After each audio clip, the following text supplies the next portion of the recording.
Hello बच्चों, चलिए प्रश्न को पढ़ते हैं। सही जोड़ी बनाइए।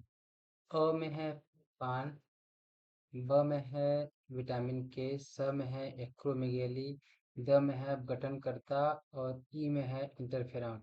और दूसरी तरफ क्या है? रक्त का थक्का। दूसरे में क्या है? वृद्धि हार्मोन। तीसरे में क्या है? द्वितीयक प्रदूषक। और चौथे में क्या है? प्रतिरोगाणु पदार्थ। पांचवे में क्या है? एड्स। छठे में क्या है? एक्टिनोमाइसिटीज। और सातवें में क्या है? प्रतिजनन प्रतिजन। तो इस प्रश्न की मुख्य अवधारणा क्या होगी? मुख्य अवधारणा होगी उचित मिलान करें। उचित मिलान मतलब कि जो भी एक तरफ दिया हुआ है स्तंभ एक में, उसका मिलान स्तंभ दो के उचित कारणों से करना है। मतलब स्तंभ एक का स्तंभ दो में उचित मिलान करना। मिलान करना। अब हम एक एक करके स्तंभ एक के सारे जो भी दिया हुआ है उसको देखेंगे और उसका सही जोड़ी चुनेंगे, सही मिलान चुनेंगे। तो सबसे पहला क्या है? पान। सबसे पहला हमारा क्या है? पान। PAN। पान। पान क्या होता है? इसका पूरा नाम क्या होता है? परऑक्सी एसिटाइल नाइट्रेट।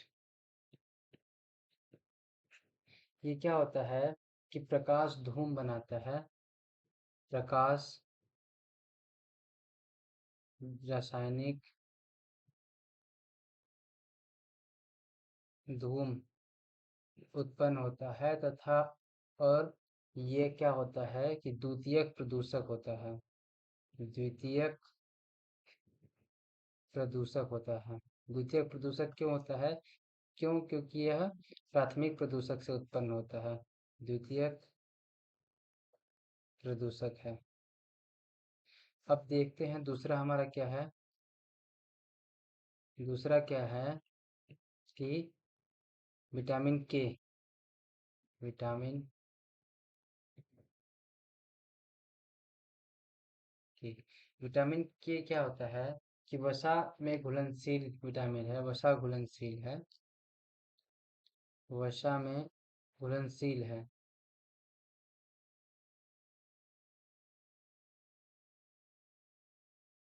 वसा में घुलनशील। वसा में घुलनशील है। और क्या है कि अगर इसकी कमी होती है, विटामिन के की अगर कमी होगी तो क्या होगा कि रक्त का थक्का नहीं जमेगा। नहीं जमेगा। रक्त लगातार बहता जाएगा। अब तीसरा क्या है कि एक्रोमेगेली। हमारा तीसरा क्या है? ब नंबर की थर्ड एक्रोमेगेली। एक्रोमेगेली ये क्या होता है कि अगर शरीर में वृद्धि हार्मोन, यह एक प्रकार का क्या होता है? रोग बोल सकते हैं, रोग होता है। और इसमें होगा क्या कि अगर वृद्धि हार्मोन का बहुत ज़्यादा वृद्धि हार्मोन बहुत ज़्यादा बढ़े। वृद्धि हार्मोन की अतिकायता। अतिकायता मतलब अतिकायता या बहुत ज़्यादा बढ़ोतरी।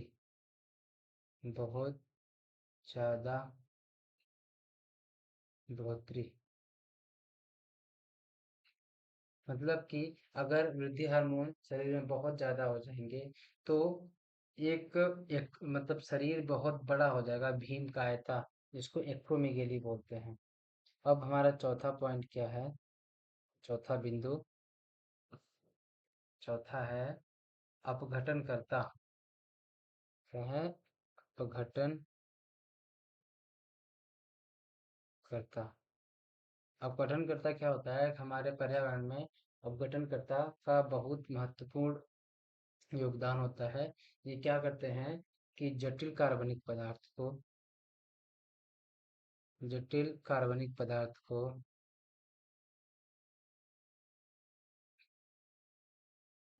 क्या करते हैं?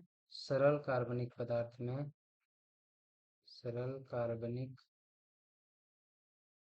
पदार्थ में तोड़ते हैं तथा यह किस क्लास में पाए जाते हैं? इनको जो हमारा वर्गीकरण है उसमें कहाँ रखा गया है? इनको रखा गया है एक्टिनो एक्टिनोमाइसीटीज माइसीटीज में एक्टिनोमाइसीटीज में रखा गया है। एक्टिनोमाइसीटीज वर्ग में इनको रखा गया है, किनको? अपघटनकर्ताओं को। अब हमारा लास्ट क्या है? इंटरफेरॉन। हमारा अंतिम जो बिंदु है वो है इंटरफेरॉन।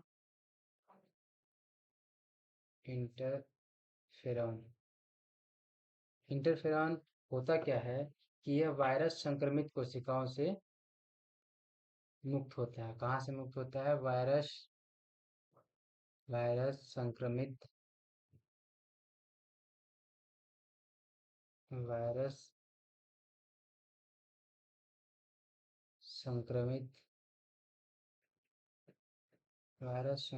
कोशिकाओं से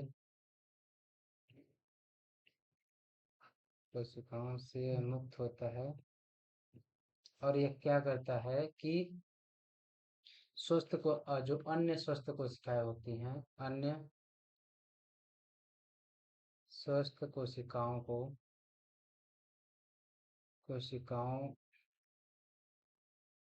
को वायरस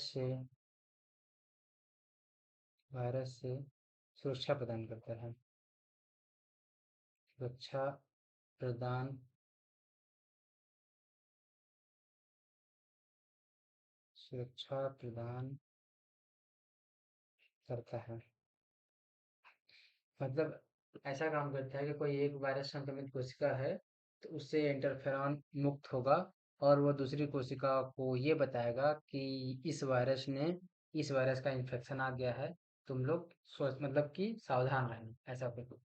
तो अब चलिए देखते हैं कि हमारे इसमें क्या है, दूसरे साइड में क्या क्या है। फैन क्या है? फैन क्या होता है कि यह है द्वितीयक प्रदूषक, जो कि अ का कौन होगा? अ का तीसरा नंबर होगा। और ब ब हमारा क्या है? विटामिन के की कमी से क्या होता है कि रक्त का थक्का नहीं जमता है। तो ये पहला नंबर में आ जाएगा क्या? रक्त का थक्का नहीं जमता। ब का कौन होगा? पहला नंबर होगा। अब स में क्या है? स में है हमारा एक्रोमेगेली। एक्रोमेगेली क्या होगा? इसमें क्या है? वृद्धि हार्मोन की वजह से। तो वृद्धि हार्मोन जब शरीर में बहुत ज़्यादा हो जाएंगे तो एक्रोमेगेली होगा। ये कौन से नंबर पे है? दूसरे नंबर पे है। अब द में क्या है? द में है हमारा अपघटनकर्ता। अपघटनकर्ता किस में आएंगे? एक्टिनोमाइसीटीज में। ये है हमारे छठे नंबर में। और जो इंटरफेरॉन है, इंटरफेरॉन क्या करता है? वायरस वायरस संक्रमित कोशिका से रिलीज होता है। तो ये वायरस हमारा इसमें कौन सा है? एड्स है। और एड्स किसमें में है? कौन से नंबर पे? एड्स है हमारा पांचवें नंबर पे। तो हमारा उत्तर ये रहा। अ का 3, ब का 1, स का 2, द का 6 और ई का 5। आशा करते हैं आपको समझ आया होगा। धन्यवाद।